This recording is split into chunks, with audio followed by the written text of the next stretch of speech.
Oh, shit. It's a Red K episode. I'm going to do something stupid. Hey, this is awesome. Oh, fuck. Hey. Good to see you among the living, man. Check it out. It's the latest talent mix. Thanks, Pete. Good to see you all among the living. Hello, everybody, and welcome to the Talon Mix. It is a Smallville recap podcast. I'm Brian. Zach is here. Zach, how are you? I owe everyone an apology, listeners, and you, Brian, because Brian, he recorded a little cold open, and then I made him, I said, we have to do this over because what he said was so insane and incendiary. I said, let's do this again. And we did. And as soon as you said what you ended up saying, I was like, I regret it because I hit you with way too much for a Wednesday evening. Like, we've been on the call for 10 minutes, and I came at you with real, like, 2 a.m. recording energy. Right, yeah. I need another shot. Yeah. I just was caught off guard, and I do feel like, although maybe I was caught off guard and uncomfortable for a short bit, I deprived the world of something great, and I've learned a lesson. I've learned a lesson today, and what's done is done, and what's important is that they all think something hilarious happened rather than just like, oh, that's it, that was it. and we're gonna leave them wondering. Zach, we got a fun one. We got a fun one tonight. Brian. I was a little bit dragging my feet on watching this one, but it was good. It was fun. Oh no, it's a blast. Before we get into it, because I don't know, it's so weird, but I have a random feeling that something's going to happen to you tonight. While we're recapping, I wonder. Before that, I want to say to you, normal Brian, I think I like Red K. Clark better than regular Clark. Is that?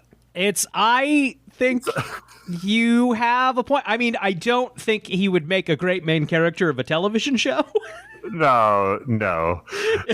And he does get a little rapey towards the end. Awesome. You know, in a way that I don't love.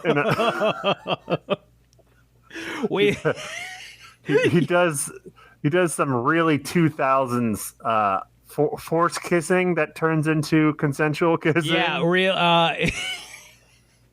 If she doesn't seem to want to kiss you, just kiss her anyway, and it will be revealed that she did want to kiss you the entire time. That's how it works. And when I say 2000s, I mean not that like in real life that was cool in 2000s, but this is something that was all over TV and movies. Right. In that era. And was, probably the 90s too. And probably the 80s and definitely the 70s. Yeah. You just have to be persistent, Brian. Persistence pays off. Most of human history, consent was on the optional scale. Yeah. Yep. Hey, some things are better now. Some things are better now. Some things. It's a good thing to remember. Yeah. Some things are better. Not all things, but not the opening of this podcast because I blew it. But some things. It's all good. Throughout the history of human history, I was put this in it perfectly okay in introductions to podcasts. Zach, this week we watched Crimson. It's the 13th episode in the 6th season of Smallville. It's the 123rd episode overall. Fuck, we've done this a lot of times. A lot of times, dude. It's if you had told me when we started, like, oh yeah, you'll get to episode 123, I'm like, bullshit, we're going to do this for 6 weeks. I believed the whole time. From the get-go, I was in, Brian. I was in for the long haul. Beautiful summer child. I foolishly thought we were recording episodes that would eventually be posted somewhere.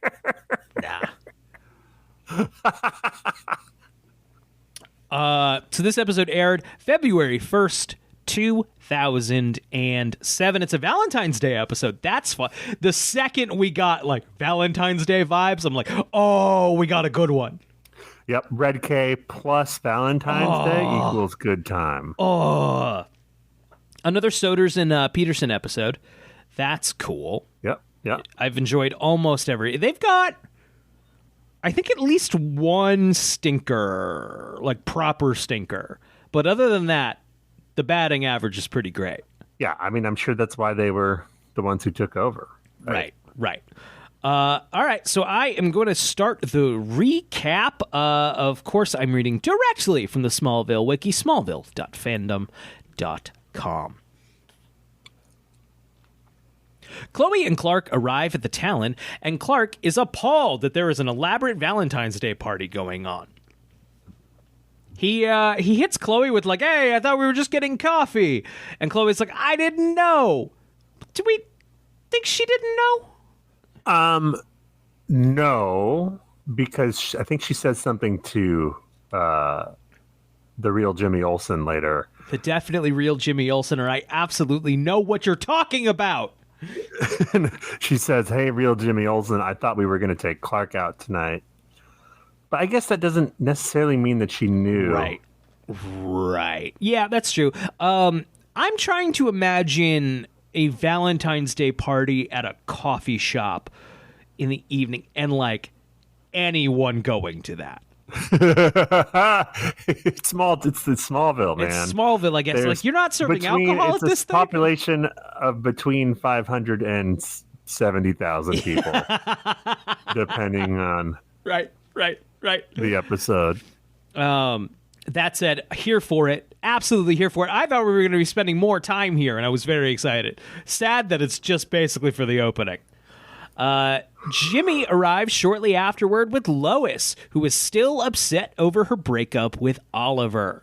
Chloe realizes Jimmy brought Lois because he is trying to set her up with Clark. Fun interaction here. Like, did we just get set up? Yes, it is fun, but it's also funny that Clark's like, they're both so awkward about it, and Clark's like, I'm gonna go. So he just takes off. Like, they're good enough friends where you can laugh about it and like, let's go fucking get a beer or whatever. I guess they don't drink at this point, but like, let's it's fine. Right. Like, she lived at your house. This should be fine. Right, yeah. The more you stand there and go, the more awkward it's going to be. Right. There is a good line here of Lois saying, like, you and me together, that's like, what is it, fudge and halibut? Chocolate fudge and yeah, something like that. Yeah, chocolate fudge and halibut. And Clark goes, I'm guessing I'm halibut. yeah. I take it on the halibut. Yeah. It's good. Chloe realizes, setting up with Clark, Jimmy and Chloe leave Lois and Clark by themselves, who realize that they were set up. Oh, shit. I forgot the Nietzsche line that happened. Oh, this is like the Nietzsche radar goes a little off the fucking charts here. Yeah, it's Chloe has Clark in there, and then she's like, you never know, Clark, when the next love of your life is right around the corner. And then they rack focus to Lois walking in the building. The fucking... The radioactive like little meteor the clicking like detector thing. It's like we just walked over fucking Chernobyl in this episode. Chernobyl and Godzilla's here. Just click, click. Jimmy and Chloe leave Lois and Clark by themselves, who realize they were set up. Clark leaves, and Lois wanders over to a vendor booth run by Star, a mystic who sells novelties such as potions and future readings. She guesses Lois has a broken heart and gives her a lipstick, claiming that after putting it on, she will fall in love with the first man she sees. Okay, I have an issue here. Let's go. Let's hear it. I don't know about you, but when I've been single, when I've been lonely, me falling in love with somebody was not the problem. That was not the lacking element.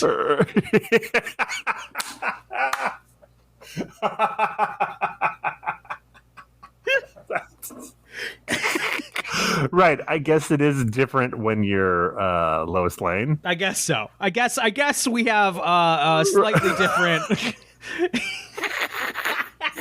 But your point is taken. I totally, yes. I just mean, I'm not as a business, as a business. Right. I think if she called Brian over to her little booth, she would have had something different to sell you, you know? I hope so. Here's the get over it lipstick or balm. Right. Here's the I don't care about anything balm. Ugh, if only. She tells her that she gets the deep red hue from red meteor rocks, and when Lois puts it on, she sees Clark in the mirror behind her, apparently becoming instantly smitten. So this thing works. Works crazy well. This lady should be rich or Or working in with the jail. government. Yeah, for sure. Well, working with the government. Yeah. Right. It wouldn't be that hard to get lipstick on somebody, right? No. This could be weaponized quickly and bad. Right. I also like that Lois, she doesn't hear alarm bells in her head when someone's like, there's a meteor rock in this, put it in your mouth. Yeah, right. Like, she knows by now that meteor rock is a no-no, right? She has to. She's She got knows to. about the She's monsters seen and the enough meteor freaks. freaks. Yeah. Yeah, what the fuck? She's like, all right, let me put it on my mouth. I'm sure it's fine. That's not what we're There's doing. got to here. be word hasn't gotten out yet that you shouldn't fuck with meteor rocks. Right? It's been fucking years. It's been years of there was this normal-ish dude, and then he fucking touched a meteor rock, and he became fucking freak out guy, and he got the power to freak the fuck out. He was holding a lamp, and now he's lamp man. It's insane. He fucking makes his ex-girlfriend glow, and he made half the high school glow, and it was fucking wild, and we blaming Principal Kwan. That's a name I've not heard in a long time. Bring back Kwan. Principal Kwan. He straight up got decked, right? Yeah, he got killed by Adam Brody, right? Right. Wow. Long time ago. Season 1. Wow. Okay, so she tells her that she gets the deep red hue from red meteor rocks, and when Lois puts it on, she sees Clark in the mirror behind her, apparently becoming instantly smitten. That's all it takes, huh? All right, the next morning, Lois arrives at Clark's house in a leather jacket, knee-high boots, and a miniskirt. It's so fun, the scene. They're both having a lot of fun, especially Tom Welling. He plays it so well. Yes, this is just the two people with the chemistry having a fun little a mix 'em up, a misunderstanding type of thing. Someone's personality gets altered is always a fun trope on the show. It took until season 8 for them to be like, maybe we should put the two people with the most chemistry in the most scenes together. Maybe that should be the headlining duo of this show.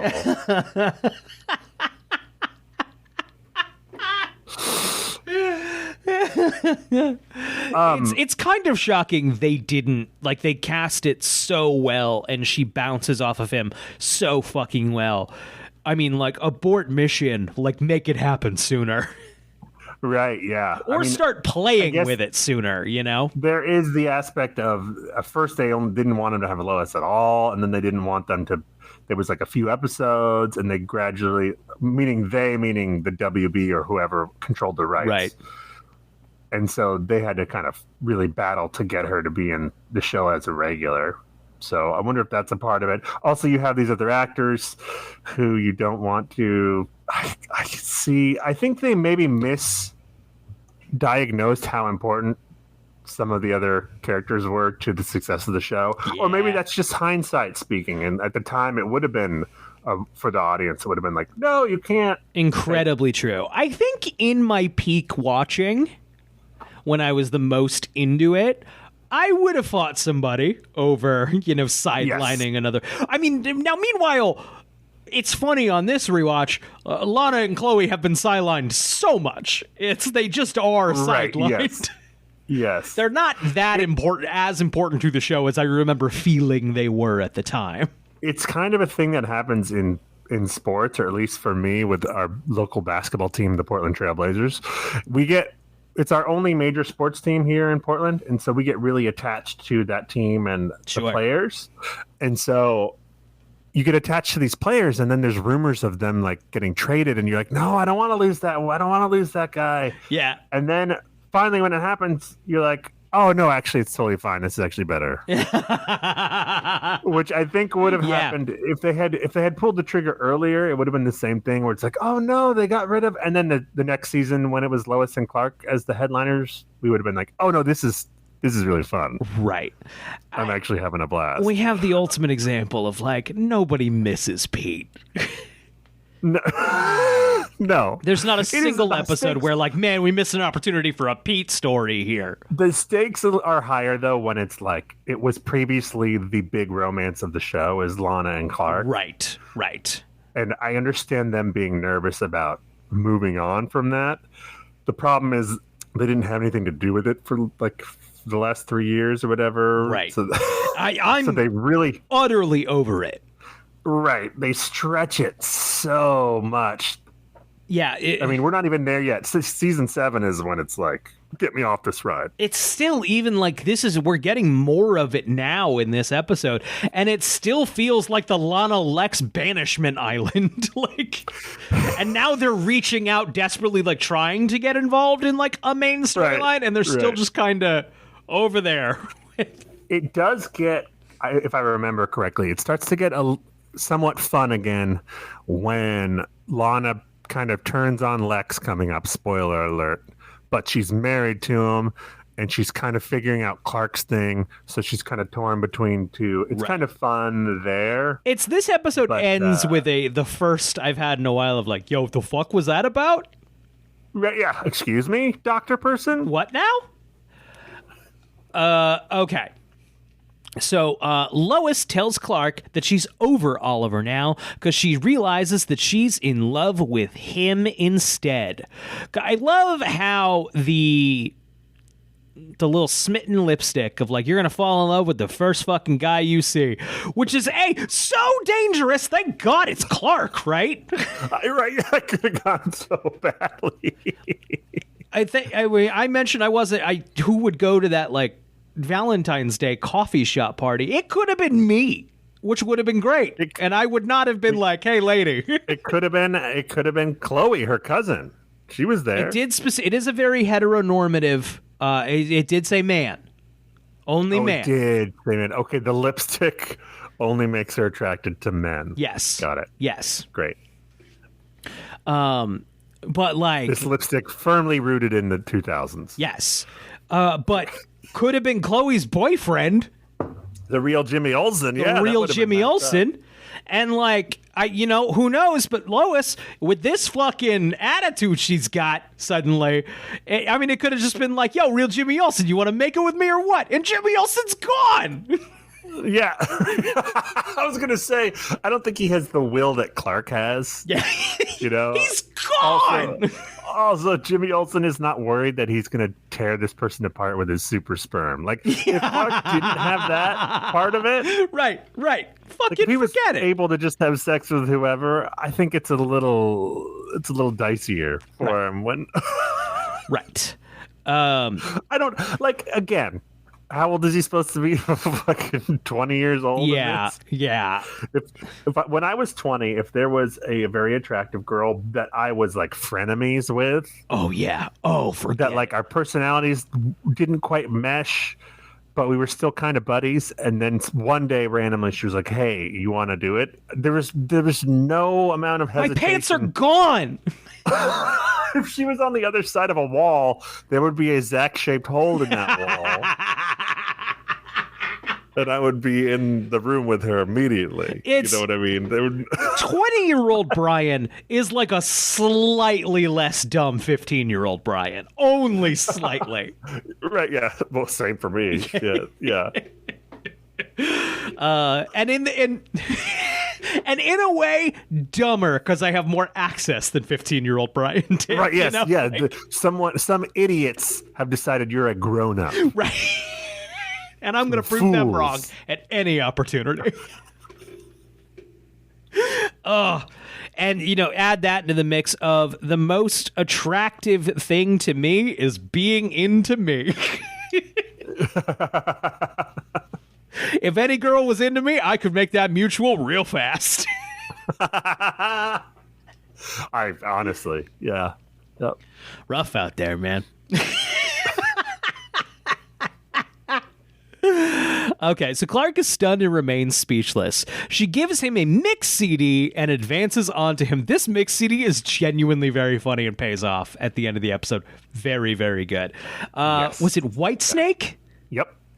Do you remember mix CDs? Do you ever make girls mix CDs? Yes.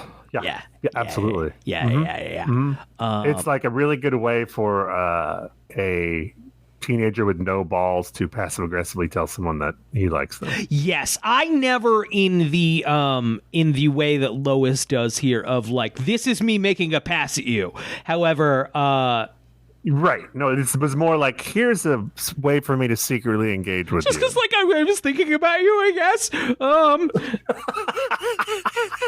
And the songs usually for me on mix CDs. Okay, before Spotify, now, and I guess kids still make each other playlists. I assume. Have you heard the new Blink-182 CD? No? Okay, I can burn you one. Yeah. I'll burn you one. But then a mix CD was more personalized. That Of was course, like of 12 course. tracks you specifically picked. For I the person. selected. Yeah. And you're yeah. like, which one should I... Does this one lead into this one? Right. It's some Gotta of the get the best flow right. fucking... millions of DJs were born from mix CD creating, and so like the worst human beings on earth came from making mixtapes for girls. But a lot of my picks on mix CDs were very performative, very like not earnest. Awesome music that I liked. It was very picks that like she will think I am awesome for putting this on here. Oh, of course. Of course. Never did. I will say 100,000. a mix CD never then led to me getting laid. No. Absolutely zero No, out honestly, of 100 batting. If anything, it probably stopped me from getting laid. Absolutely. More than the other way. Where they're like, oh my God, what? What They the like this fuck? music? Right, yeah. If it even made it into a CD player, which more likely was like, why the fuck would I? Especially, I was into dog shit. Music in the 2000s sucked. Just for a full decade, sucked. It was a rough time, my man. It was a rough time. Part of me these days is even like, oh man, what happened to rock music? Just fucking rock and roll. The 2000s happened. The 2000s happened to it. Not even alt rock. I'm talking like butt rock metal, like System of a Down and Korn. Right. That's what. Oh, would you call that butt rock? That would be new metal.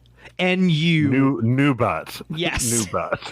Do you know? I would be surprised if I haven't done this on the show before. Do you know what the last rock and roll song to chart at number 1 is? Oh, we talked about this before. That's the only reason I know. It's a Nickelback song. It's right? Nickelback's "How You Remind Me," which explains where rock and roll went. Just back of the shed, shot it.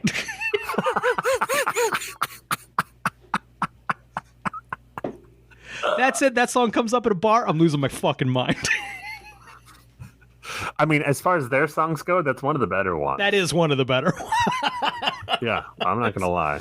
It's Nickelback in their height was selling out. I wouldn't say maybe not arena or not stadiums, but certainly arenas. Like they were very, very popular. And yet I didn't know a person who was like, yeah, I fucking love Nickelback.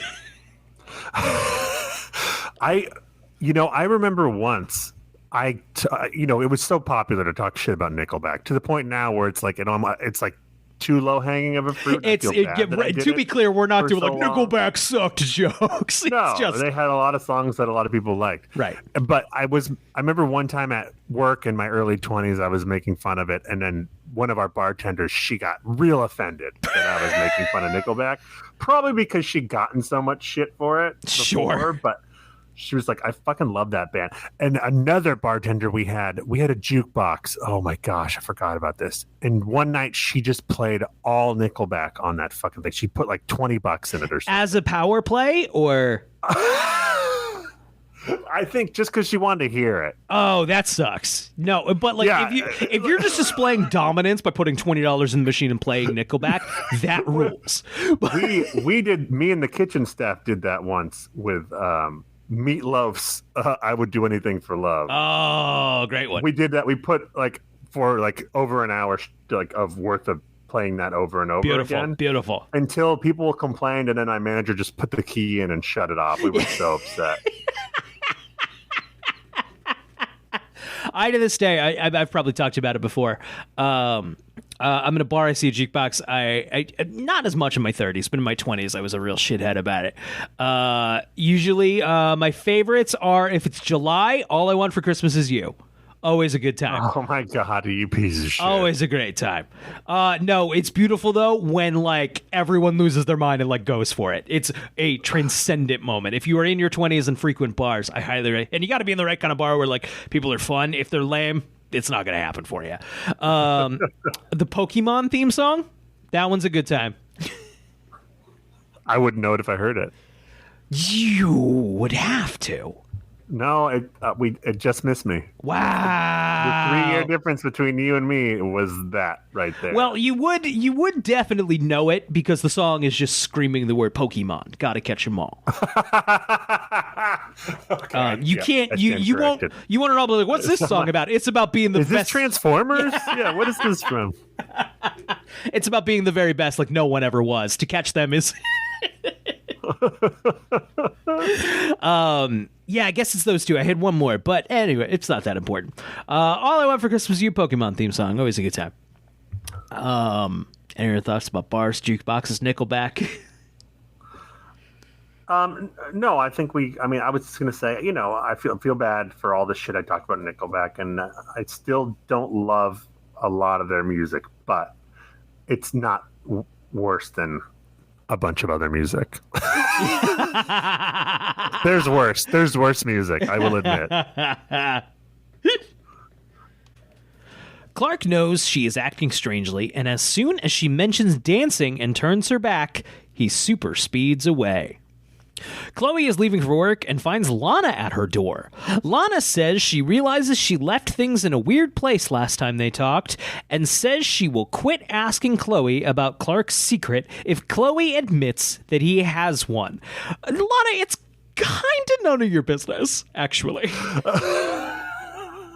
Right. That's kind of a not cool move to be like, I know you're keeping a secret for a friend. You don't have to tell me, but you do have to admit you're keeping a secret for them. That's kind of asking them to betray the secret a little bit. Right. Kind of sucks, Lana. I guess what she's trying to say, though, is like, can you stop gaslighting me, please? Can you stop treating me like I'm a fucking idiot? Which, yeah. Right, yeah, which is fair. That's fair. Like, can you stop gaslighting me? That's all I'm asking. Morgan Freeman in Batman Begins pulls, look, you don't tell me, and then I don't know. I don't gotta lie. Right. I'm not a fucking moron, Batman. I got fucking eyes, Batman. Right.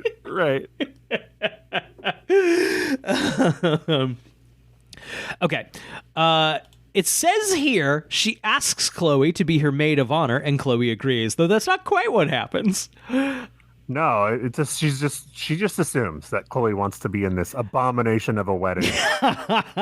Well, so what Lana says is like, well, I understand you did your maid of honor duty and asked me the hard questions. Which, what the fuck kind of maid of honor duty is that? Though, the way this show goes and the way the relationships in this show ping pong, I just assume I didn't even blink twice at that. I went like, yeah, sure. It's Chloe who goes, whoa, did I miss something? Chloe, I wouldn't be too flattered. You got that position by default because she has no other friends left. Girl. All the other girls that she's been friends with have died. Horribly. You're the one that's left. Actually, not just girl. Anyone she's known has either died or been gaslighting her for. For a really long time. Later, Lana and Lex are getting ready for their engagement dinner when Lex shows her how he has made up a room into an elaborate, ornate nursery for the baby. He wants to announce Lana's pregnancy at the dinner, but Lana is reluctant. She doesn't want everyone to think that she's only marrying Lex because she's pregnant. Lex thinks Lana is hesitating over her decision to marry him. I thought, actually, this was a pretty good scene overall. Oh, no, it's a good scene. But I do appreciate Lex. Just like 3 episodes ago, he was like, Clark, I know she's going to say yes because I knocked her up. And now he's like, I don't want people to think that I'm just marrying you because... I do think there's an element here of Lana. I think she's a little torn here, right? I think there is a layer here of, yes, no, I don't want people to think I'm only marrying you because of the baby. I love you. But also maybe it is a little because of the baby. Oh, no. Yeah, I think that's 100% what's going on. Yes. Yes. I more meant like Lex knows that's what's happening. Right. I guess it makes sense for him to know that's what's happening, but still not want to hear it. Right. Yeah. Not want to accept it. Right. Same with her, where she deep inside, she knows that's what's happening, but she's in denial about it. Right. So, Right. Yeah. No, I think that all checks out. I know I'm deeply unhealthy, but if I don't go to a doctor, I'm fine. It makes sense like to me. You have some terrible habit and someone calls you out on it, and you're like, no, You want to fight? No, it's not because of my habit that I don't have. Yeah. And if I did, it wouldn't be that bad. Right? Yeah, it's not a habit if I can quit whenever I want. We are, of course, talking about professional wrestling.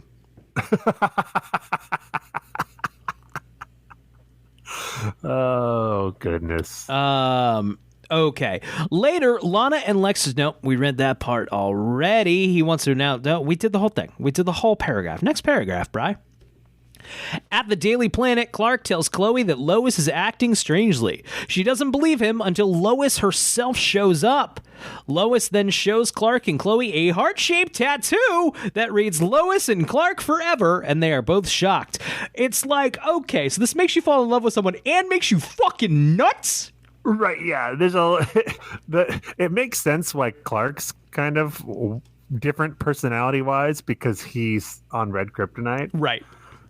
But it's just supposed to make her fall in love. It's not. I guess love makes you crazy. Love makes you. Love makes you a goddamn idiot.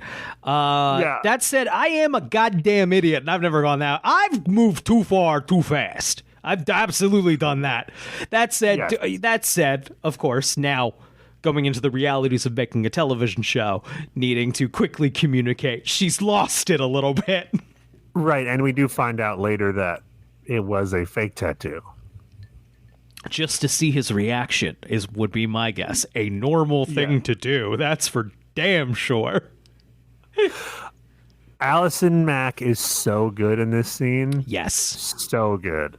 When Clark first tells her about Lois, just kind of her like confusion about it, and then when she sees Lois, she's just fantastic and making more cases for herself for the MVP of the season. Once again, I don't know if she qualifies, but if she did, wow. I think she does. We'll have this conversation at the award show. Chloe promises to look into what's causing her behavior while Lois drags Clark into a phone booth and kisses him. The red kryptonite is transferred from Clark into the red kryptonite is transferred into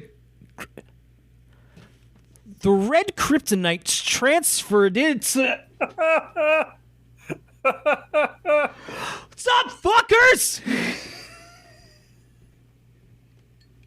We haven't done this bit in a long fucking time, and it's gonna make no fucking sense if you came around the time we started talking about Batman. But basically, every time Clark Kent turns into Red K. Clark, I just fucking talk like an asshole on the show.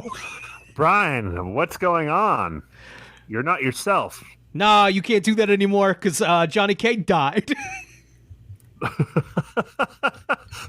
He's not the only one who says you're This not is yourself. just me unrestrained. Yeah.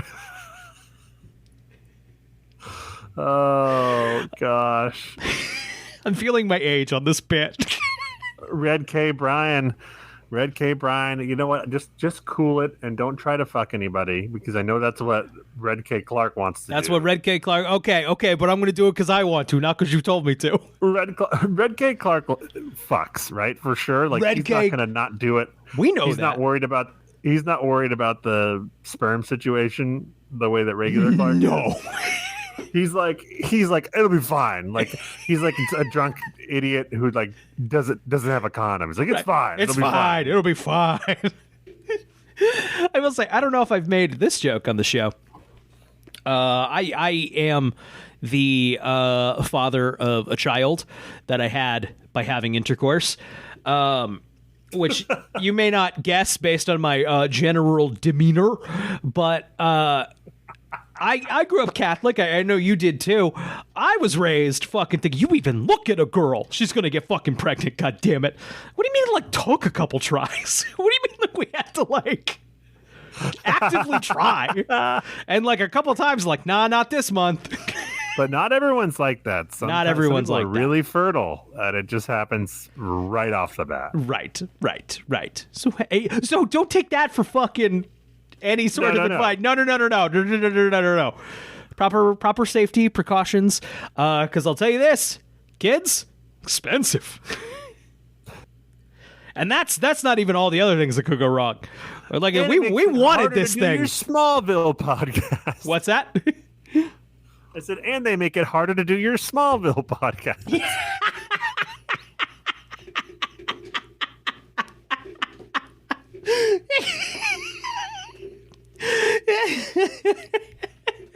There are increasingly more shrugs of like, I got a fucking toddler, man.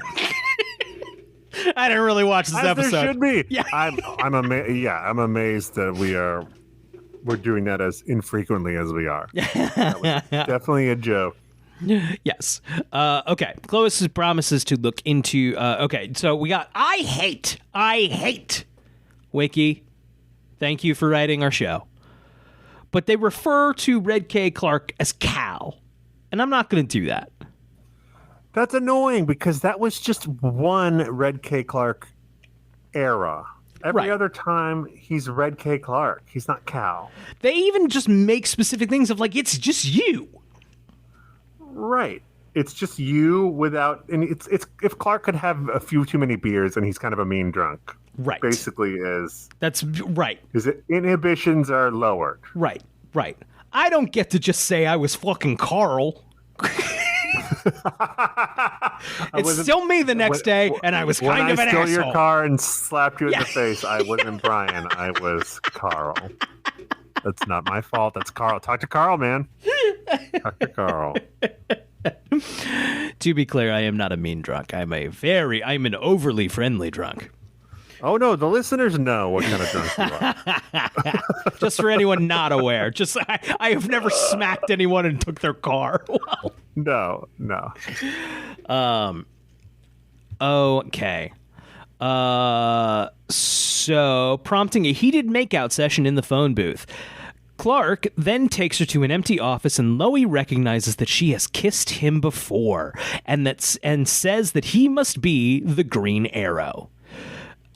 Once again, this amazing like recognizing kisses is a little silly to me. Like from one smooch, Oh, yeah. I'd recognize my wife, of course, but like even then, I'm kind of dumb. Honestly. Right. If you were married to someone and it's the only person you kissed for like years, and then you kiss someone else, and then you kissed your wife again, you're gonna be like, okay, I recognize. Obviously, there's a difference there. Right. But when you're like basically single, like she is, or you you're dating, Right. You're out there dating. I don't think No fucking way. There's 0%. And then like weeks later, no fucking way. Unless it's like she recognized the aftershave or something. but wouldn't she have noticed that from Clark Right. at a different point? Right. But or just straight up, she been thinking about it.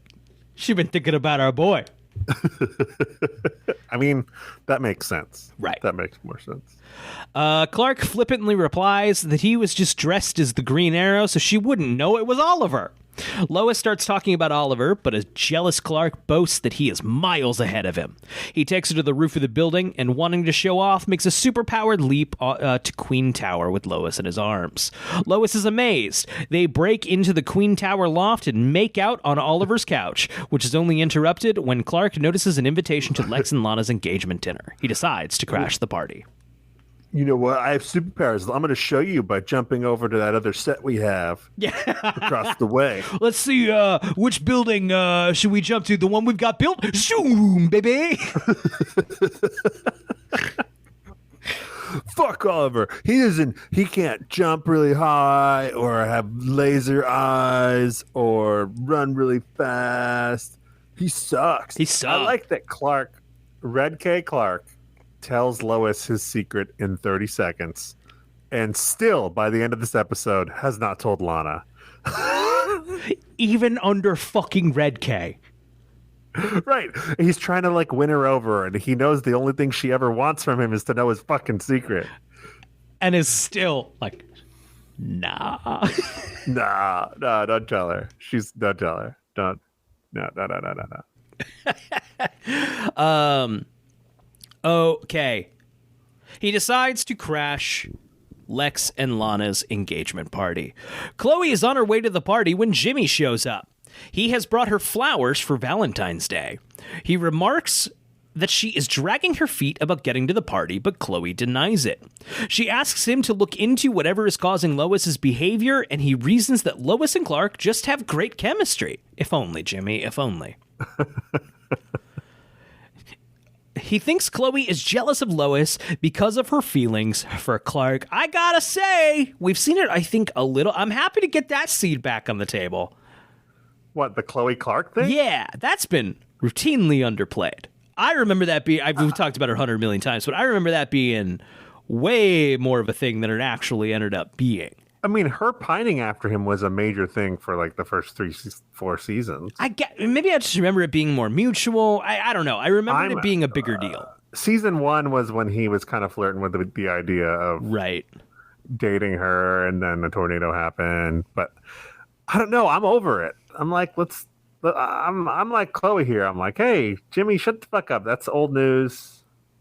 The real Jimmy Olsen he's being a little clingy, a little possessive, a little right. No, for sure. It's just too early in the relationship for this kind of shit. You can't be doing that kind of shit, man. Can't be doing that kind of shit. They've only been dating a few months, you know? Right. Now's not the time to pull out the fucking crazy card. It's and then I'll say it to everybody out there. Get over it. Just stop. I've been the very jealous boyfriend, and then I've dated a very jealous girl, and that was enough to kind of kick him like, oh, that sucks. Yes, yeah, that exactly. Sucks. I think we've all been in. I think most people have had both experiences, and you know what? I was glad to have both. I was glad to see myself from a different angle and go, this sucks. Yes, this sucks. Yes, of course. Everyone who is a human being is going to experience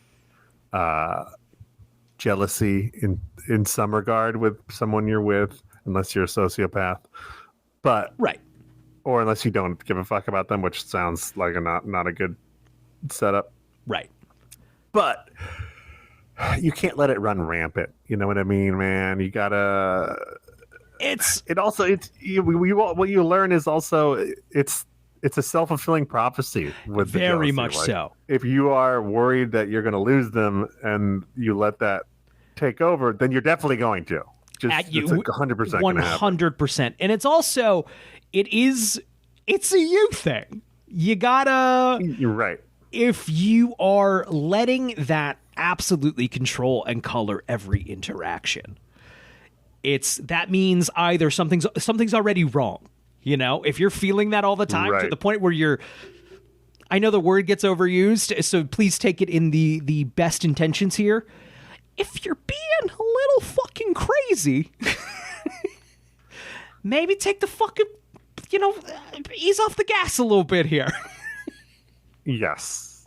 Yeah, I mean, if you are that insecure, either something's wrong with you inside, probably that's the answer, or something's wrong with your relationship. Right. Right. Right. And the last thing that usually saves something wrong with your relationship, because I don't want anyone to take that out of context. What will not save a relationship that's in trouble is, please don't leave me. I'm going to be real nuts about it. Right, yeah. No. Or like, you're fucking that guy, aren't you? Aren't you?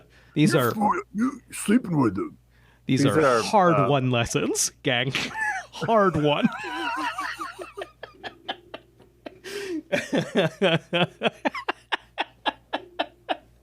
It's I have absolutely, I am probably two names are coming to mind. I am absolutely, to this day, their ex-boyfriend who was kind of nuts. So it goes. Yeah, I mean, we've all, like I said, we've all been the jealous one, and we've all probably been the on the receiving end of someone who thinks we're cheating on them or something when Right. we're definitely not. Definitely not. Definitely not. Who has the time? Right. Gosh. Like just thinking about not even like trying to date two people who don't know each other or don't know that I'm dating the other one, but like even if they did and they were all on board with it, I know that's like a popular thing and some people do it, but that's like, oh, I don't have the bandwidth for that. Seriously, it's we would have to all be in one relationship together. right. That would take some of the heat off of me. I couldn't do like two separate Yeah, fucking forget about relationships. When would I just sit in my underpants and watch wrestling? Which is, don't get me wrong, the real me. But the even real that, true me. the sort of the throuple thing, that Sounds exhausting. like the triangulation sounds stressful. Yeah, right. It's always two against one. Right. And this is I think, hey, Whatever works lifestyle's for working you. for you, great. This is not at all, but I do think this is I have friends who have had experiences in that, and no one that I know personally, and this is purely anecdotal, no one I know who has been in those situations and relationships has been like, that was cool and I would do it again.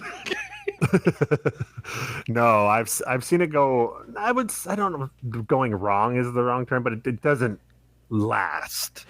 Right. And And hey, here's the other thing. It don't have to. Upset. That's the thing. People were upset. Right. Yeah. That said, mate, Hey, whatever works. whatever You can make works. it work. Good for and you. that's the thing Yeah. about lasting. Once again, don't gotta. If you want to get fucking nuts, I don't know. No, yeah. By all means. Life doesn't last. Life is fleeting. So if you're, what you want to have experiences, go do it. Yeah. Hell yeah. Yeah. You don't need our permission. We have a small. Pretend you're on Red K. Pretend you're on Red K and just go out and. I want to know who out there is taking any sort of life or relationship advice from two guys with a Smallville podcast. Who is sitting there right now listening to this? I'm going to do it. I'm What going to if be this in a show, throuple. When we run out of Smallville, just segues into an advice show, just seamlessly. We can retitle it, Please Don't Take Our Advice. Just don't do it. Never. No one ever has. Thank God. Thank God. Okay. So Chloe gets annoyed and says she is tired of him bringing up their relationship, telling him to back off. Chloe goes to the party and Jimmy goes to visit the mystic and ask her for the antidote. She gives him a green glowing spray. Oh, okay. Spray this radioactive shit on her.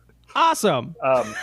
I like that Jimmy, it's like an offhanded line. He says to Chloe that he's still on the blacklist at the Luther Mansion because of when he was like trying to investigate Lex. But since then, he saved Lex from being in radio frequency land. So, like, come on, Lex. Yeah. Just cool it. Cool it. Cool it. Cool it. Cool it. One of the world's most famous supervillains. Clark arrives at the Luthor mansion with Lois in tow and crashes the dinner. He offers his opinion on his mother's relationship with Lionel Luthor and rudely remarks that Chloe must be happy that Lana is getting married because now maybe her years of pining for Clark might pay off. I realize we're not opening up a new storyline here with Chloe being into Clark. It's just to create some tension here in this moment. I see. Yes. And to create tension with Jimmy. Right. I was reading down in the notes earlier, Mama K, Annette O'Toole was like, yo, I wouldn't go to this. Oh, she said her character would not go to. I'm not going to backstab my boy going to this. No. So the writers, also, sorry, go ahead. Go ahead. No, you finish. They came up with she came to drop off a gift, and Lana got excited that she was there and thought she was attending. So Mama K didn't want to break like Lana's heart and go to. So she stayed. Did they film it? No, that was their justification internally for why she went. Oh my god! And you know what? I get that as someone who's she's been playing this character for 6 years. She had an opinion. Like we'll make this work internally to. Well, also, Lionel's not even invited. Right. Like, I could see her going with Lionel or something. Right. But the honest answer here, once again, is in TV land, we need Mama K there to introduce a conflict that Clark has. And yes, Clark has course. no inhibition, so he's going to say something that's going to hurt his mom's feelings. And where's a good place to do that? Yes. When he's hurting everybody's feelings. This is a fantastic scene. He busts great. in. Oddly, Luthor security nowhere to be seen during this most important of nights. Thankfully, Zach, Clark is on Red K, and I don't think it's any problem super speeding past any security in this case. But he has Lois with him. Who knows about everything. Right, that's true. I guess he could break her neck if he's super He's sped. in this party, and Lex isn't like calling security. No one tries to stop him except for Lex. He literally kidnaps the bride. Yeah, I tried. But yeah, no. No one leaps up and is like, hey, can you not do that, person? They don't know he has superpowers. Like, yeah. Thank God they didn't. He would have killed seven people. Killed them. But glad you guys really made sure it made sense that Mama K was here. Right. So much for that advanced security he put in. Yeah. Recently. Yeah. In addition to the bridge, we should be tracking the status of Lex's security. Currently, it's down. There have been layoffs. Right. They let him go on vacation stupidly the same week as his rehearsal dinner. Right. Or wedding shower. What is it? Engagement party. Sorry. Yeah. Okay. Lex tells him to leave, but Clark shouts back at him. He then finishes his tirade in front of the stunned guests by tossing Lex a rattle and toasting to the baby Luthor, insinuating that her pregnancy is the real reason Lana is marrying Lex. Insinuating? I think he just says. Yeah. I love that Clark and Lana are in Oliver Queen's penthouse making out, and then he's like, we got to go to this party. And he fucking, on the way there, he drags her ass to fucking Bye Bye Baby or whatever to get this rattler. We got to go to Babies R Us real fast. Why? Don't worry about it. Wait here. I'll be right back. Wait here. I'll be right back. So this rattle, is this cool for like 0 to 3? Yeah. Yeah. Can you put a little like ribbon on there? It's a gift. It is a gift. Not too big of a ribbon. I don't want them thinking it's a genuine gift. Do you have anything that screams like ironic gift? I love that. I think it's said 3 times in this episode, but the first one is Lana, who says he's obviously on something and he wants us to react, so please don't. to Lex about Clark. What does she think he's on Yeah, right. that would do this? Literally the only thing is liquor. Like, he's drunk is Right. one thing. Right. What other drug makes you an asshole? Cocaine, maybe? Yeah, maybe? you're right, that's true, but he would be like he would have a little more energy. I don't know, Right. It's not quite cocaine energy. No. Cocaine energy is in my. I've never done cocaine personally. I think that would be very bad for my anxiety. Yes. I think I would have a very, very bad time with cocaine. But many friends who have imbibed through the years, and it's usually the cocaine is just gives you the energy to keep drinking with Brian and then become an asshole. Right, yeah. But I like, does Lana actually think Clark is doing coke? That's Clark Is that was really the depressed, secret? and he just did a line of coke. Yeah, he's got a more likely she'd be like, Lex, this happens every few years, every few seasons. I mean years. Where he just randomly has another personality. I think he's bipolar or something. I don't know. Right. He won't tell anyone. His secret, as far as Lana is concerned, is that he's very ill mentally. He's very sick in his brain. Right. She knows something's going on. I think her leading guesses are, number one, meteor freak. Number two, mental health issues, possibly both. And then I don't think she's thinking alien, although that's probably on the list because there are aliens and she knows about them. I think he has skirted the slam dunked my parents with a meteor. Which we've established over and over and over again are more or less your parents' fault. They did just stand there. Plenty. And like, I not to fucking retread old ground. I'm sorry, but it's been a while. Watch it again if you haven't seen it in a while. It blows up the car. The radius of escape is like a couple of steps. They would have been knocked to the ground. They had ample time to get out of the way of this. They chose to get fucking rocked. They're like, we hate our daughter. Let's just die now. Let's just fuck. This will fuck her up. She won't be able to have a normal relationship after this.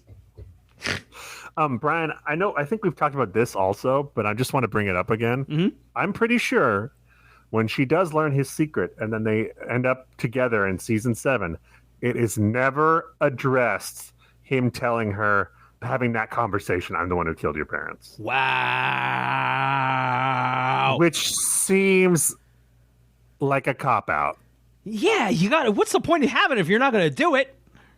You got to have, and I'm not saying she has to be upset. No. You need to have the scene where she's like, it's okay, it's not your fault. If anything, you need the scene where this was all nothing. You're just like, that's not your fault at all. Right. But you can't just not address it because it's been one of the primary reasons he's not telling her for so long. Right. Though I wouldn't blame them for forgetting about it. It's been a while. Maybe she just never put it together. She knows he's an alien from Krypton, but she never. And Clark's not bringing it up. Yeah, one day, like, she's all of a sudden like, wait a second. Lex is enraged and proceeds to attack Clark, but Clark easily throws him to the side. He takes Lana's arm and drags her away with him. Martha realizes that Clark must be on red kryptonite as Jimmy arrives with the antidote for Lois. And Martha goes after Clark. Lois appears heartbroken until Chloe and Jimmy cure her with star spray, removing her memories and the day's events. Memory loss, baby! Memory loss. We haven't gone a tally in a long time. Yeah. I understand it. And there's something to keeping track of it. It's getting increasingly disappointing to like we do stuff and then we just how at some point here the characters of this show, it's getting frustrating that they're not like, what the fuck is happening to my brain? Like, of course, Lois comes back to, she's in the Luthor mansion dressed, she seemed like very like, or the line here is, tell me I'm going to a costume party. This doesn't seem completely out of Lois when she's in I'm dressing hot mode, you know? No.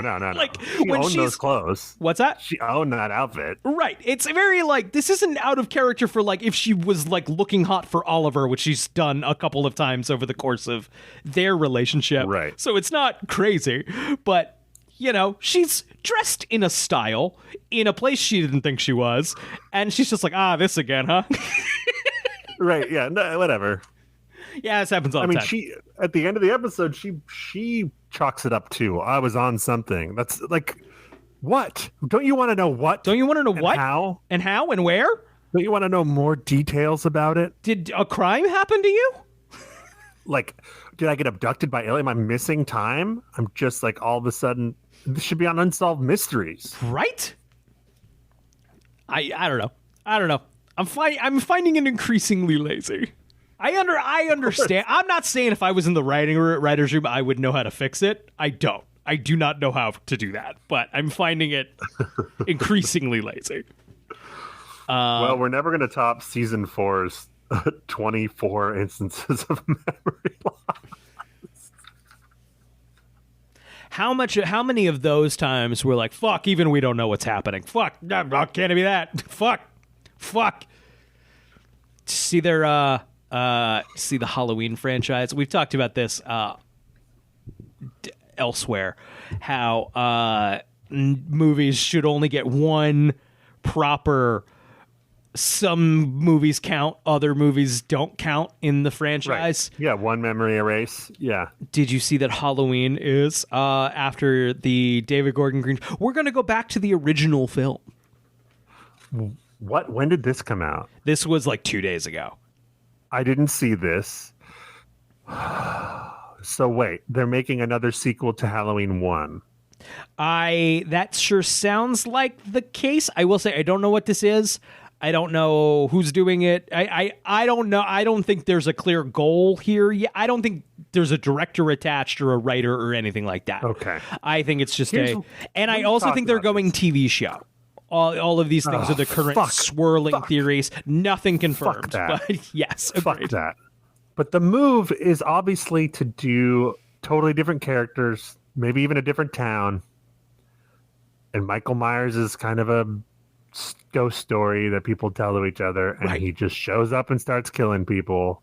So that way you can be like, it's part of whatever continuity you want. Whatever you want. Matter. It doesn't. It's just, we want the guy in the mask to show up and start killing people.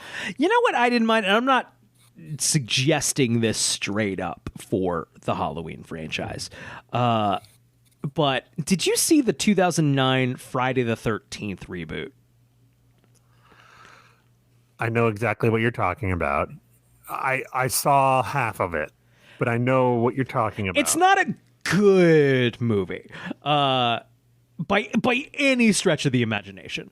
But like 1 a.m., my wife and I, when we watch a movie, when we have a movie night, we like to dim the lights, put the phone in the other room, and then we do an A movie, we do a real movie, and then we do a B movie.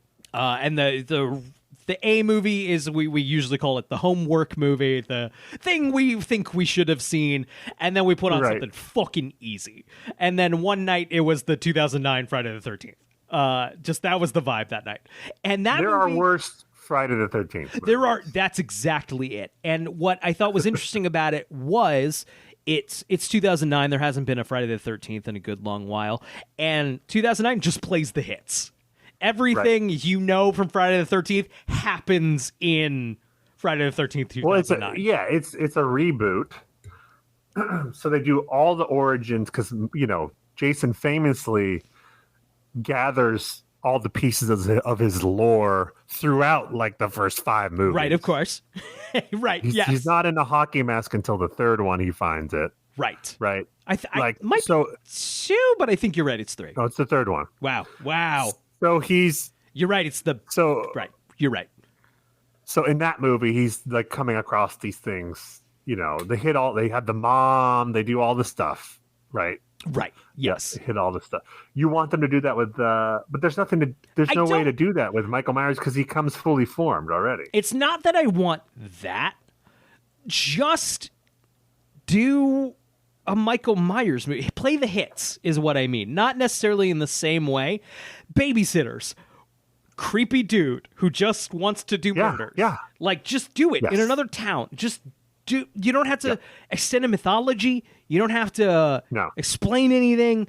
Just the Babysitters. One of the better masked killer of the sequels was Halloween 4, which very much is exactly what you're talking about, where they're like, all right, we got to go back to what this thing was, which is Babysitters, Halloween night, Michael Myers killing people. Do you think Halloween 4 is and I flip on these. I don't have a hard opinion. I go either way each viewing. Do you think it's the best bad one or the worst good one?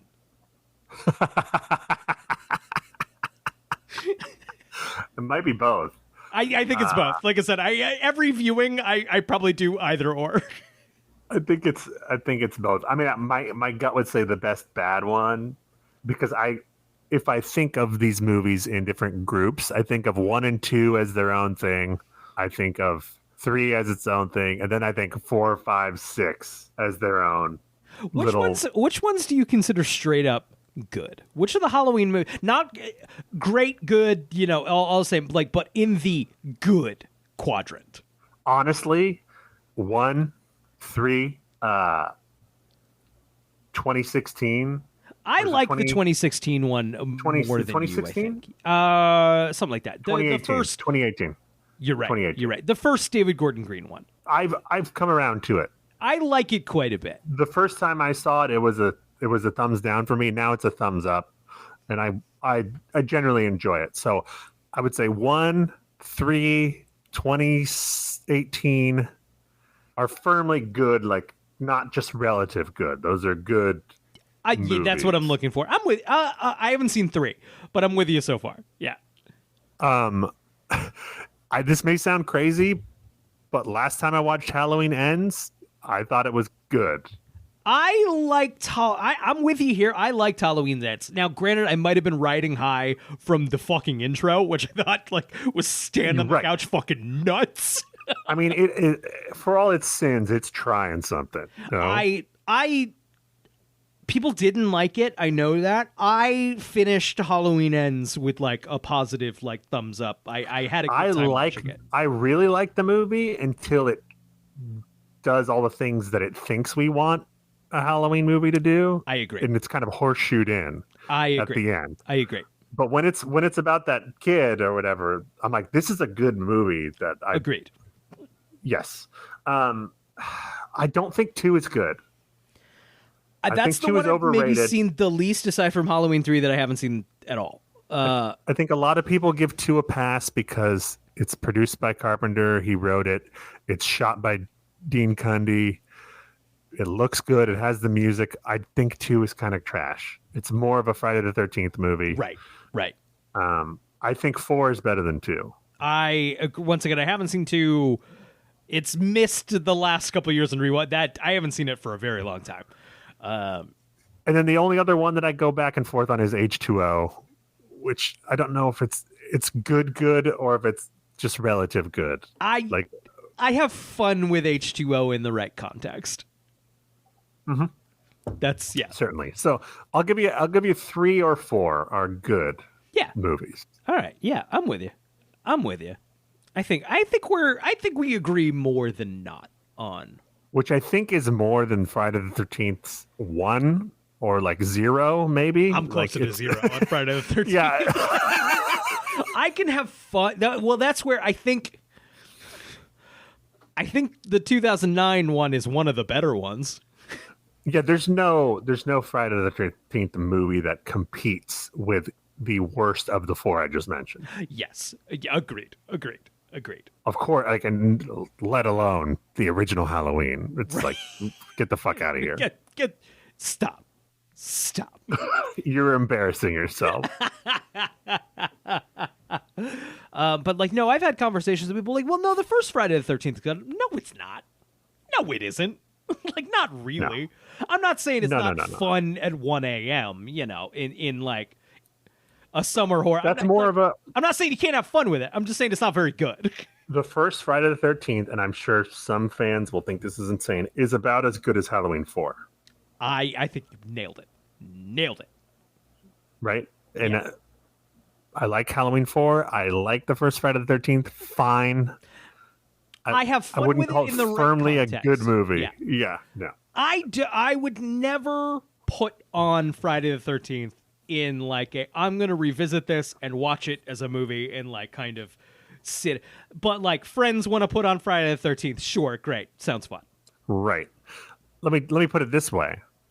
If I was in a log cabin somewhere with people and we didn't have anything to do, there's no internet, but we have 2 box sets. One is the Friday the 13th movies, and one is the Halloween movies. I'm watching every single one of those Halloween movies except for maybe Resurrection before I put on any Friday the 13th movies. 100 million %. Absolutely. Halloween, which isn't to say they're all better. Right. Yeah, which isn't to say they're all better, but I'm watching those first, is all I'm saying. Okay, real fast before we move on. Can't wait till our movie podcast is out and we can channel on. But even then, our movie podcast is a lot more formal. Yeah. See, that's what I'm saying. We need the tangents. Yeah. Well, the audience can decide if we need the tangents. I need the tangents. Where the zombie ones? Do you put those firmly bad for somewhere? Oh, yeah. We didn't even talk about zombie. No, So I haven't seen 2 since the theater. Yeah. I remember thinking that was a disaster, but now some people are saying it's really good, and so I need to rewatch it. You need to rewatch it. I'm personally sorry. Go ahead with yours. Going in expecting a sequel to Halloween is a problem with that movie. Definitely. Right. The first one I think is bad, but still there's joy to be had with it. That's a good way to put it.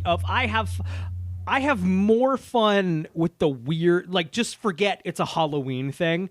The hillbilly horror of the of like the first right. like hour, I have fun with. It's the condensed 40-minute Halloween remake that is really boring. Yeah, it's like, what if we remade Halloween but in the length of an episode of TV? Right.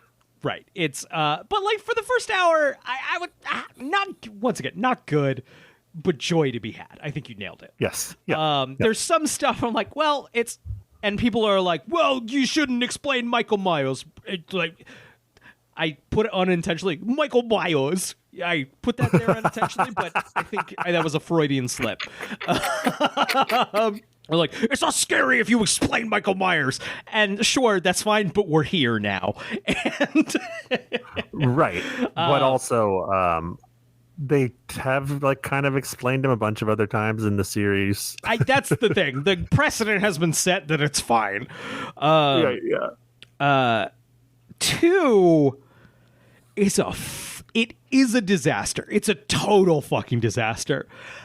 I'm always very compelled by it, which isn't to say I like it at all, but I'm always like, the fuck is this?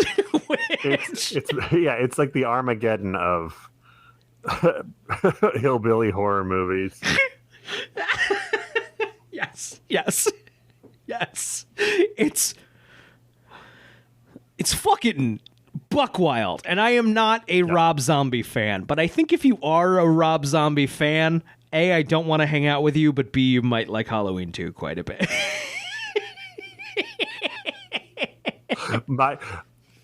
My memory of, I saw that movie in the theater with my buddy. It was us, 2 other people in the theater. This is, I think opening weekend. Wow. This is Halloween season. No one's seeing this fucking thing. Afterward, we're hanging out outside the theater, talking about how fucking bad we thought it was. And the other members of the showing come out. One of them is who I can only describe as an AI generated image of a Rob Zombie fan Oh, hell yeah. and his mother. Oh, hell There with yeah. his mother. Hell and I know yeah. it's his mother because he comes up to us and was like, how rad was that movie? Can we talk about it? He's like, I'm here with my mom. I just wanted to talk about this movie real quick. Did you break And that this guy's guy- heart, or were you cool? We talked, but we did not say we thought it was rad. We're like, oh, I don't know, man. It was not for me. But that was, I will never forget the guy just like, this was the greatest movie I've ever seen. I dragged my fucking poor mom. I'm gonna bust myself here a little bit. My mom and I saw 3 Saw movies together.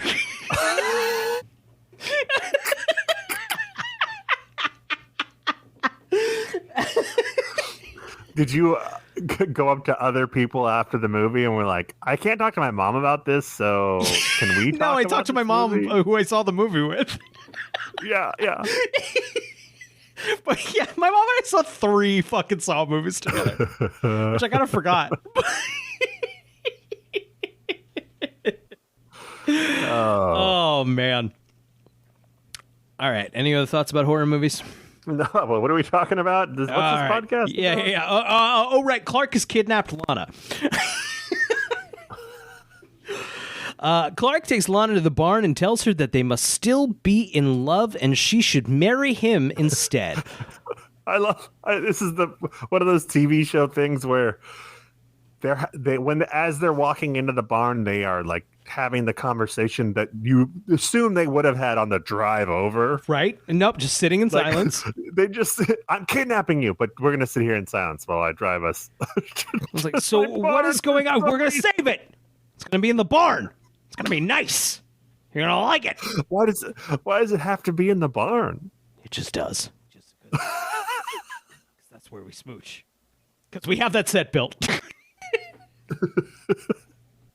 You have 2 choices. You can go to the barn or we can go to the fucking Talon. Okay? Those are your choices right now. And or, look, if you're going to really be a bitch about it, we can jump to Oliver Queen's apartment. We got that one set up and lit already. Don't make me bust out the torch. They will have to assemble the torch. That is in storage. It's already set up for a Valentine's Day party. It's either this or we're moving on to the fucking Luther Mansion Library. We're just going into the other room. Lana is upset that he embarrassed her, but she does not deny it. That she's in love with Clark. He forces a kiss on her, and eventually she kisses him Boo. back. Boo. Boo. Boo. Even Red K. Bryan is booing this. Boo. No. Red K. Bryan still wants people who want to kiss him to kiss him. Yes. But you see, you just have to kiss hard enough, and then they'll see that they want to. Huh? Huh? You know what? I didn't think I wanted this kiss, but it's really firm. You see, if you make it clear you want it bad enough, she'll realize that she must want it to some degree, because only kiss people if they want to be kissed, goddammit. Alana tells him that he doesn't love her, but she can't stand to see her in love with someone else. Just then, Lex arrives and Lana runs into his arms. Clark announces that Lex has always just wanted what he had, and Lana is just a trophy to Lex, and Lex is nothing but her consolation prize. And then Clark asks Lana to say that she doesn't love him, comma, and Lex looks at her as she doesn't deny her love.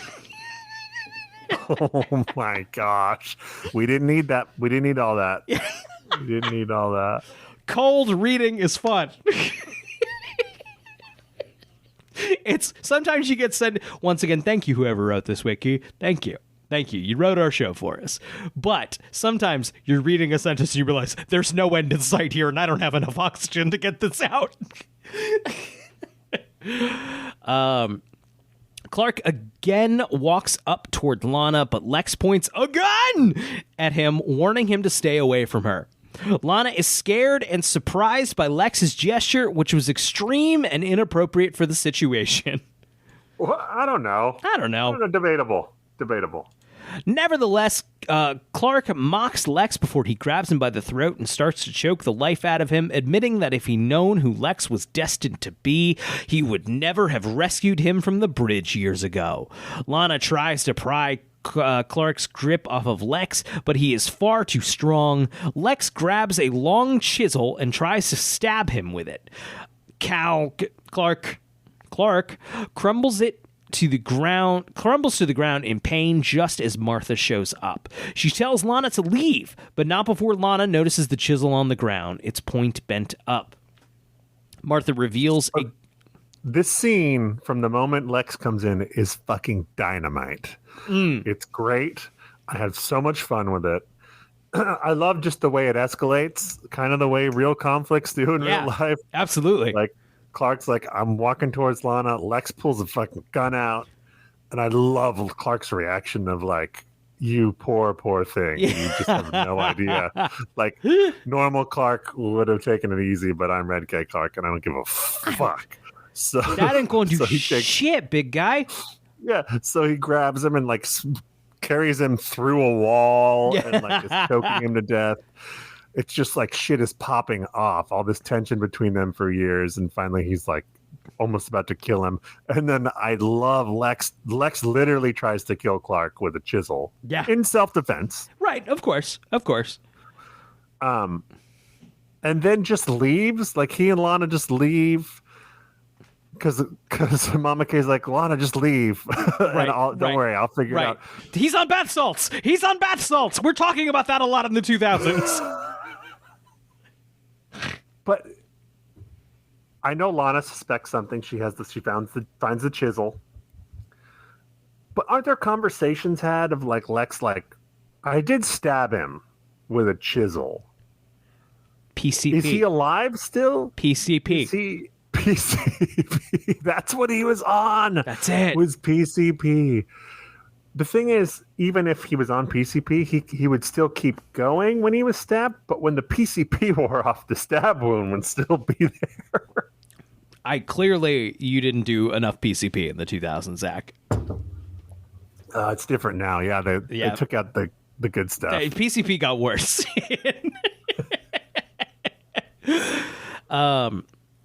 Clark crumbles to the ground in pain as Martha shows up. She tells Lana to leave, but not before Lana notices the chisel on the ground, its point bent up.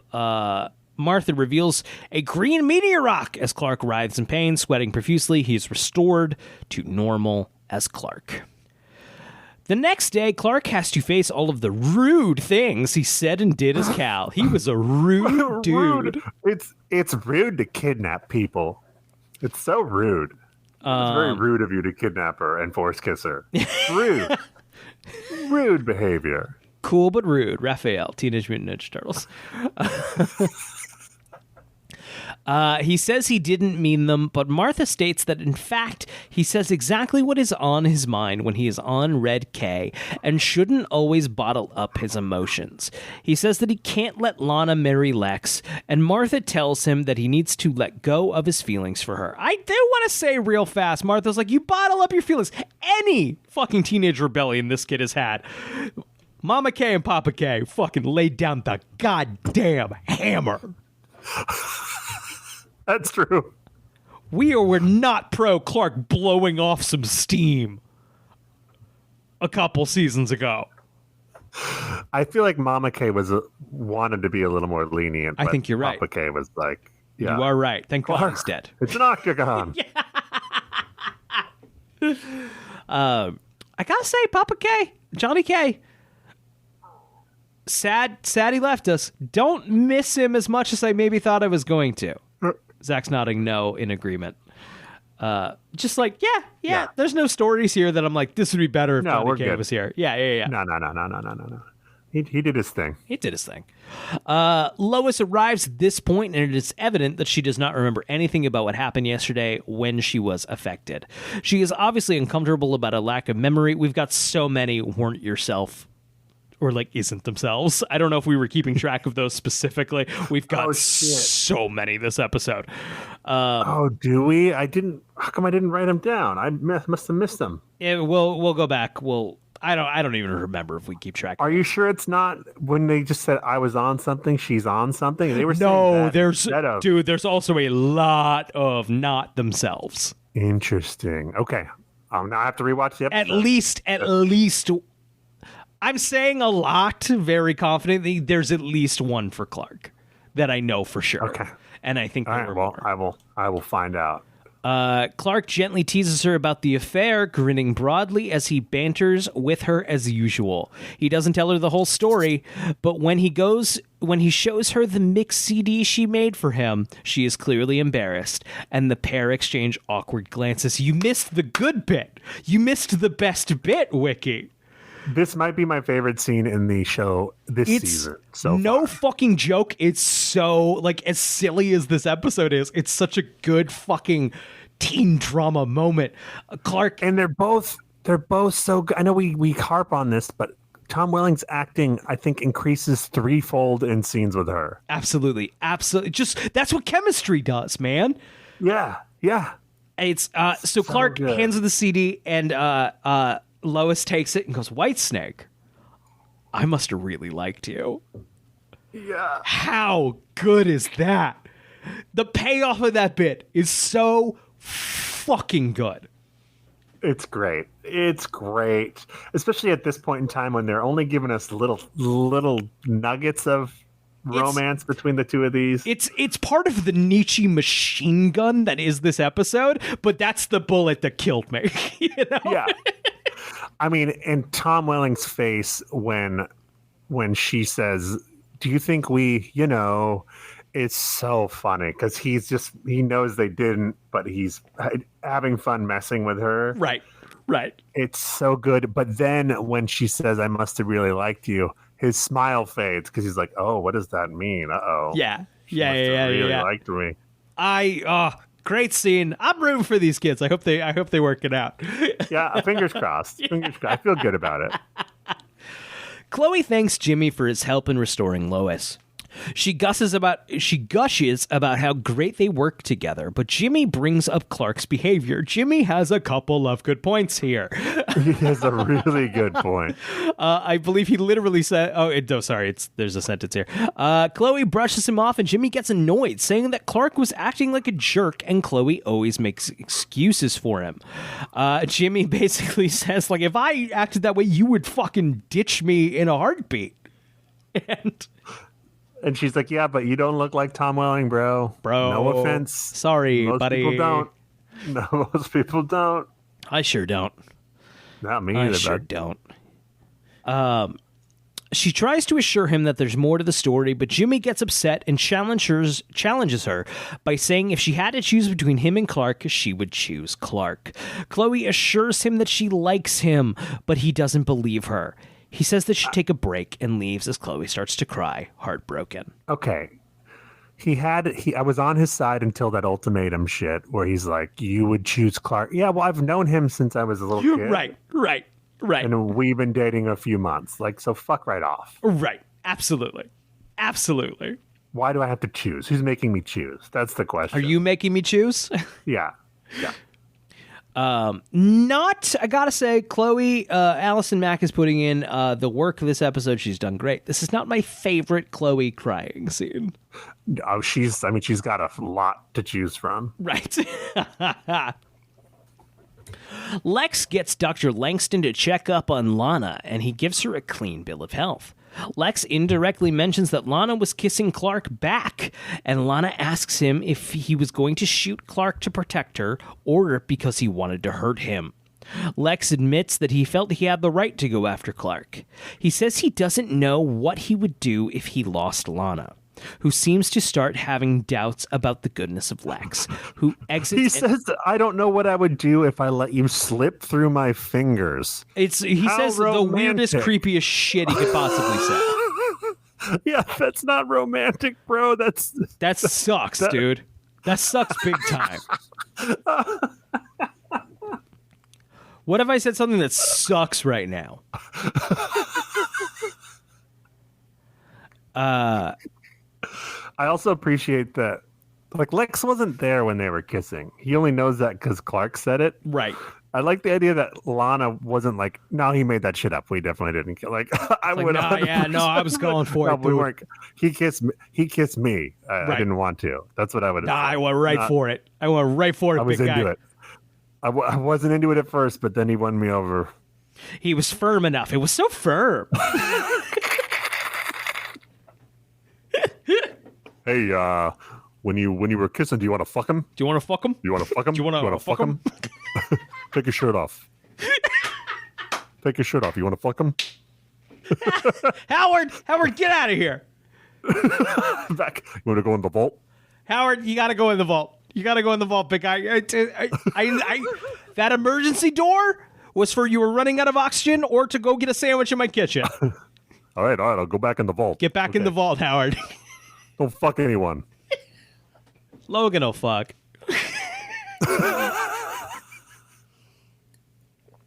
Okay. I just love the idea of Howard Stern fucking Logan in our vault. Specifically the DVD of Logan that sits in there. Not the character. No. The Yeah, not Hugh DVD Jackman. copy That's of too Logan. hot. That's too hot. Right, No, right. this is literally. DVD copy of Logan. Would you fuck it? Yeah. We talking the disc or the jewel case?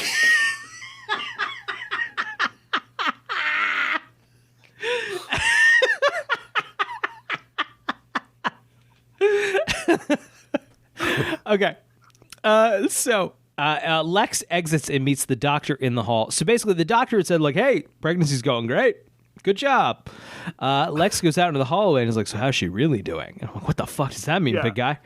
Yeah, how's she really doing with this sketch pregnancy thing? The doctor remarks that, well, Lana's pregnancy isn't typical, but it's progressing as scheduled. The fuck? So, and this is a conversation for a later date, but I'm going to plant the seed now. I have often wondered if at this moment the writers knew what the end game was with the pregnancy, or they just knew that it was something sketchy. I will say I don't remember where this was going. I assume that you Yes. do. My gut instinct just from this one episode is no, not at all. Yes, and I think once you see where they're going with it, you'll be like, oh no, they didn't know. No, Because- I don't think now they know where they're going. Yeah. It's funny now as an adult, and it's. Do you remember in the 2000s people being like, they planned it all out, or like, the mistake they made was they didn't plan it all out. I can now see Right. the scenes of like, you didn't know where that was going, you didn't know where that was going, you didn't know where that was No, going. of course not. Of course not. It's again, I've made this comparison before, but like I play a lot of Dungeons and Dragons, and like I run a lot of Dungeons and Dragons, which is a lot of continuing little storylines. Sometimes I'm just playing shit and like, oh man, there's this sword and it's got a curse on it. I'm like, I don't fucking know what that does. I'll figure that It out. didn't later. go anywhere. Right. Whatever. Yeah. Yep. And even if it does, I didn't know at the time when I brought it up, fucking 5 beers deep at a.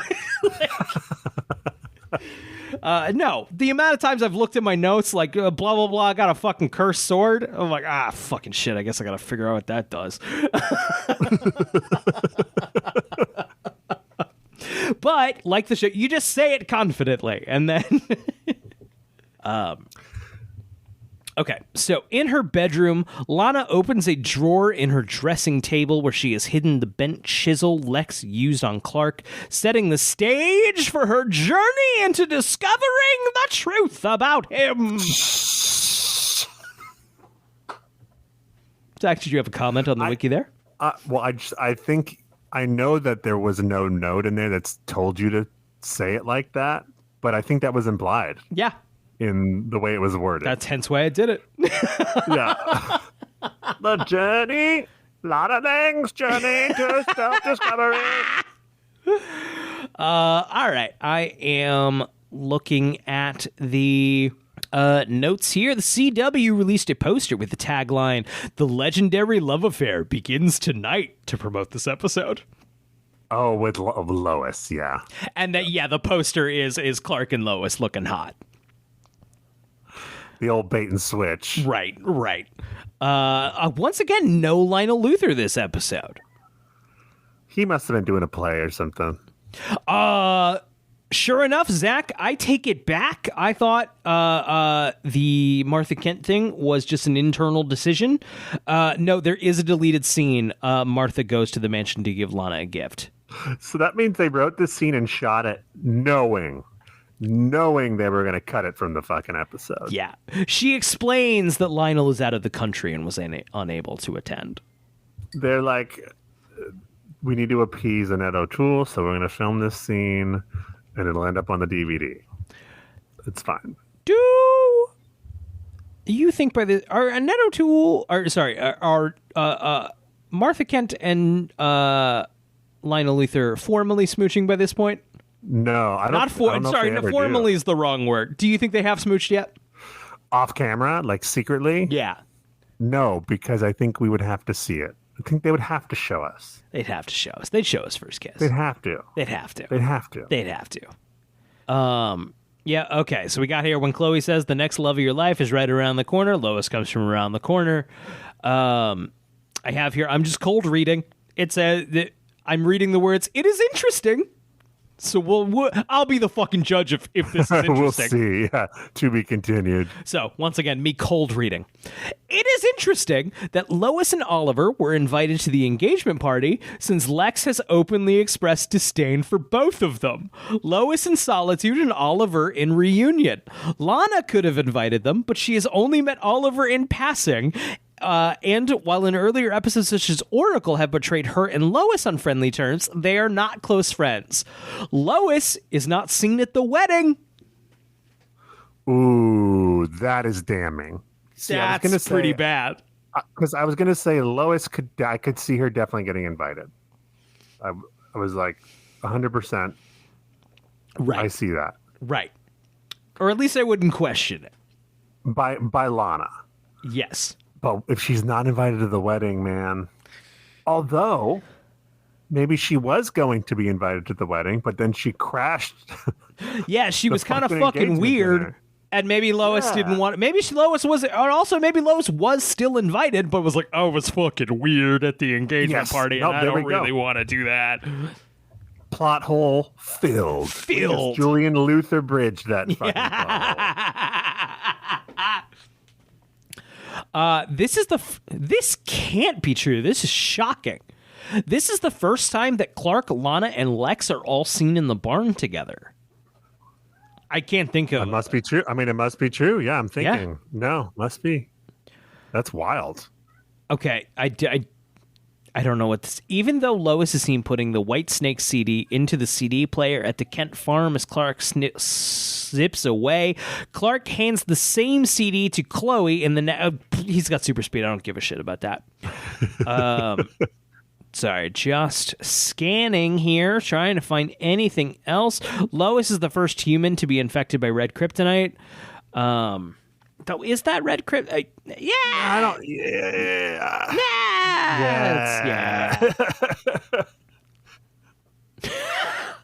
Yeah. We have here very bluntly, Lex should not be strong enough to deform a chisel like that.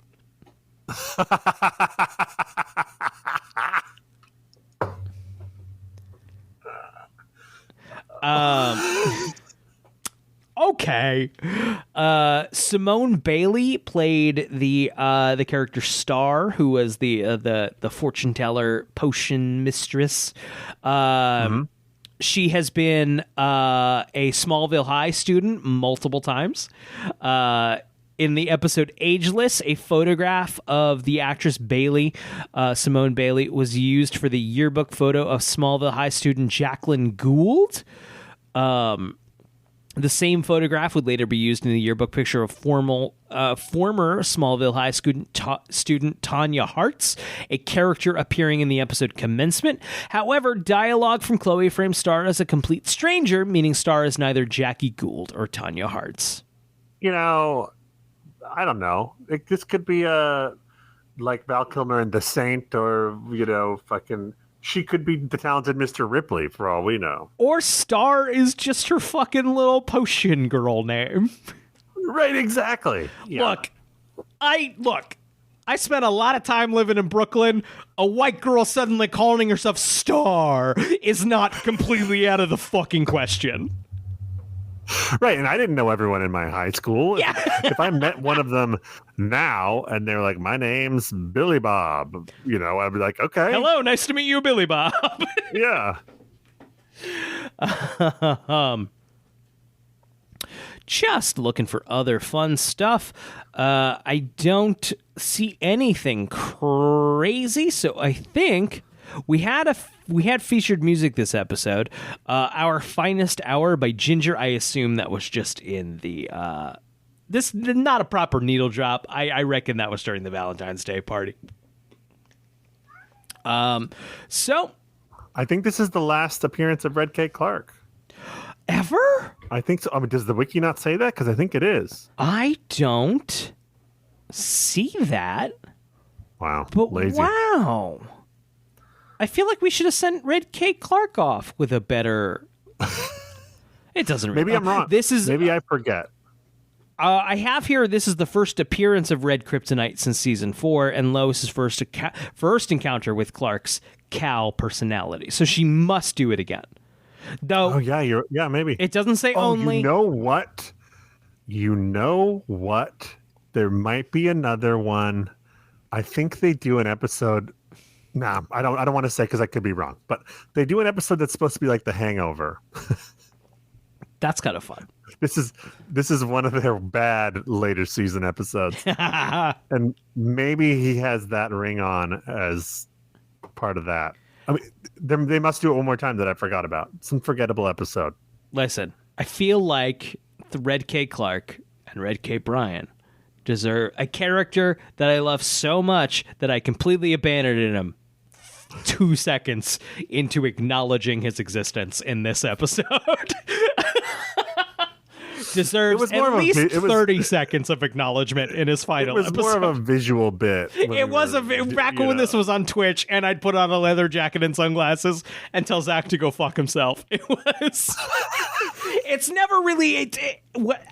As long as this has been purely podcast, it hasn't really been a thing. It was more of a Twitch thing. And it felt silly. It's never not felt silly. It felt really silly when it's just my friend Zach watching me go, fuck, bad, that's bad. Y'all get it. Y'all heard it. I don't have to over-explain it. Hey, this has been the Talon Mix. Thank you so much for listening. We will be back next week. Hey, you're listening to this on a podcasting platform. Do us a favor. Indicate that you liked it. 5 stars. Do it. Thumbs up. Do it. Do a comment. Do it. Would you fuck it? Would you fuck this podcast? Hey. Would you fuck it? Hey. Give us a rating. We let Howard Stern out of the vault to come in.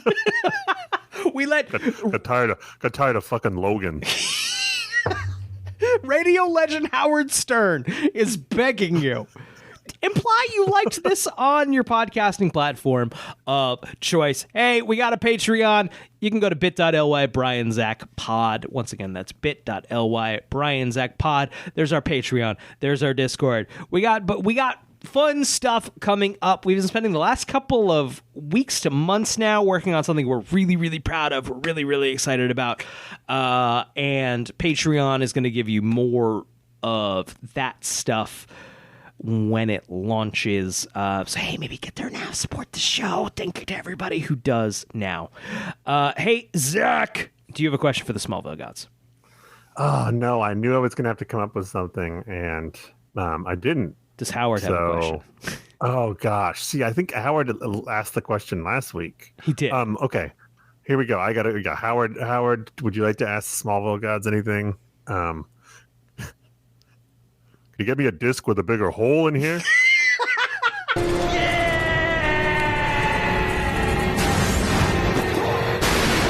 So he wants a bigger hole, not like a tighter hole? Yeah, because it's too small for him to do anything. Ah, got it. Yeah. He can't get it in there. He's too big. Can't even get it in there. He's got the giant fucking private parts. You get it? It was this movie.